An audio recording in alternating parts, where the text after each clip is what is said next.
கர்த்தருக்கு சோத்திரம். இன்றைய வேத வசனம் யோசுவா 1ஆம் அதிகாரம் 9ஆம் வசனம். பலங்கொண்டு திடமனதாயிரு, திகையாதே, கலங்காதே, நீ போகுமிடமெல்லாம் உன் தேவனாகிய கர்த்தர் உன்னோடே இருக்கிறார் என்றார். ஆமென்.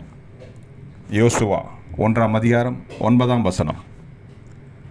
பலங்கொண்டு திடமனதாயிரு, திகையாதே, கலங்காதே, நீ போகும் இடமெல்லாம் உன் தேவனாகிய கர்த்தர் உன்னோடே இருக்கிறார் என்றார். ஆமென். கர்த்தர் உங்களை ஆசீர்வதிப்பாராக, உங்களோடு கூட இருப்பாராக. ஆமென்.